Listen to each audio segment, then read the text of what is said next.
नमस्ते तपाईहरु सबैजना सन्चै हुनुहुन्छ होला भन्ने आशाका साथ आज पनि मैले तपाईहरु माझमा भने नयाँ भ्लग लिएर उपस्थित भइसकेकी नै छु।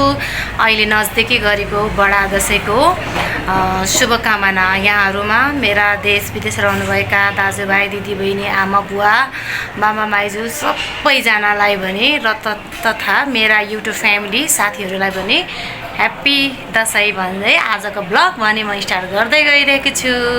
Happy Dashain everyone. अब चाहिँ म यहाँ खाना खान्छु हैन। खाना खाइसकेपछि अहिले म खसी हेर्न जान निक्लिनु छ। म तपाईलाई सबै त्यहाँनिर भिडियो देखाउने नै छु। म के कहाँ जाँदै छु र के गर्दै छु भन्ने कुरा चाहिँ अब यो खाना खाएपछि हजुरलाई देखाउँछु है त। अब म खाना खान्छु हैन अनि हजुरसँग एकैछिन पछाडी भेट्ने नै छु।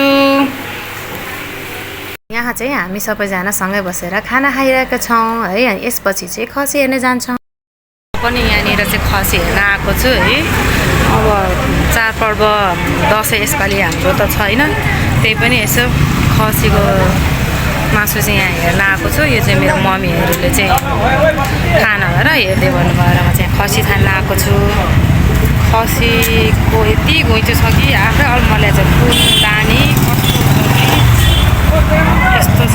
मान्छेको लाइन हेर्न सक्नुहुन्छ यहाँ बाइकै बाइक वरिपरि टर्न राखेको छ निकाल्नलाई यस्तो छ। यहाँ भित्रबाट चाहिँ खसी छान्ने होइन साथी हो। त्यसपछि आएर यसरी यहाँनिर जोक्नुपर्छ। यसरी यहाँबाट खसी छानेपछि यसो गरेर बाटाभित्र बसेर जोक्नुपर्छ। यसरी जोके चाहिँ खसी त्यहाँबाट चोखेर लिएर आइसकेपछि चाहिँ यहाँ भित्र लगेर काट्न दिनुपर्छ है। यहाँ पनि यति घुइँचो छ, साध्यै छैन घुइँचो हेर्नलाई। यहाँनिर खसी लिएर गएपछि काटकुट गरिदिने।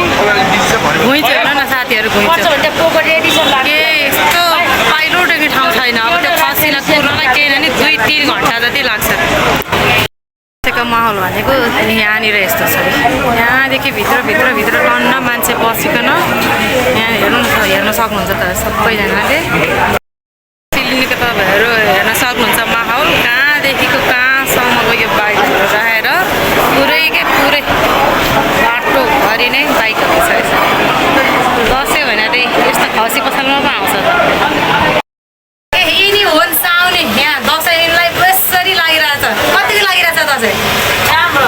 राम्रो बोल्ने फुर्सद धन्न पाएछ नि यिनले छ है।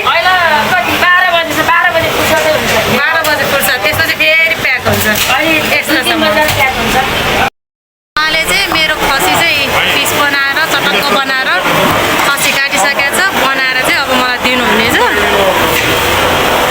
बल्ल 2 घन्टा पछाडि मेरो पालो आएको अवस्था छ हेर्नु। यति लाइन छ कि ल्याउँदा लाइनले गर्दा यति गर्मी भयो। 2-3 घन्टा पछिको पालोपछि अब आइसक्रिम खाएर थकाइ मेट्नु पऱ्यो। अब चाहिँ हामी घर फर्किँदैछौँ मम्मी म अनि नानीहरूसँगै। अघि चाहिँ हामीले देखिहाल्नुभयो खसीलाई हामीले पिस बनाएर सब रेडी बनाइसकेका छौँ। अब हामी घर पुग्छौँ है। अनि त्यहाँ गइसके पछाडि चाहिँ हामीले अब पकाउँछौँ। आजको भनेको रक्ती भुटुन मासु बनाउने छौँ।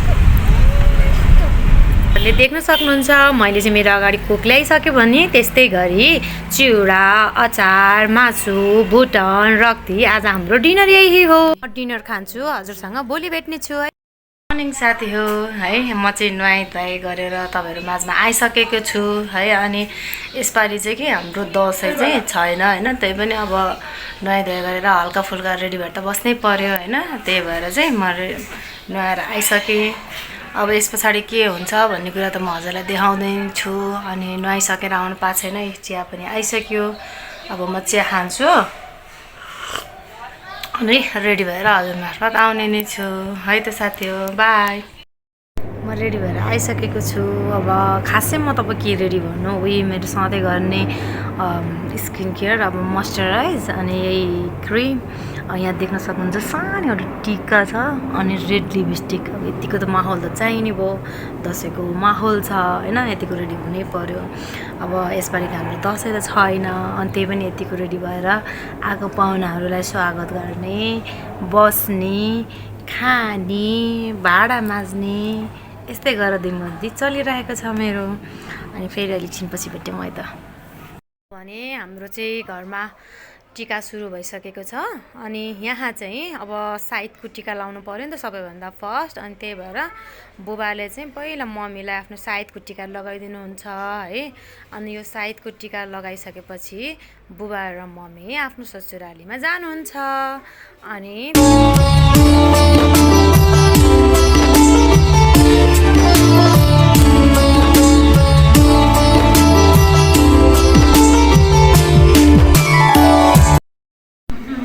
भोक लाग्यो रोक्न नलागोस् अलि हो भोजन लागेको भोजन नलागेको भनेर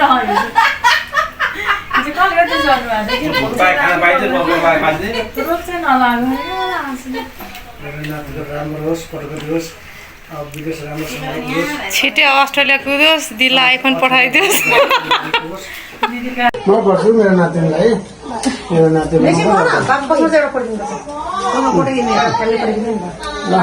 मेरो नातिनी बिहानी हुन्छ, धेरै पर्छ, ठुलो मान्छे बनोस् मेरो नातिनी। रोग व्यक्ति नै हो, मेरो घरले रक्षा गर्नु। ज्ञानी छ त धेरै पढ्थे सबैलाई बाबाले राम्रोसँग माया गर्नु हाम्रो चाहिँ यहाँ टिका यसरी लाउँदैछौँ।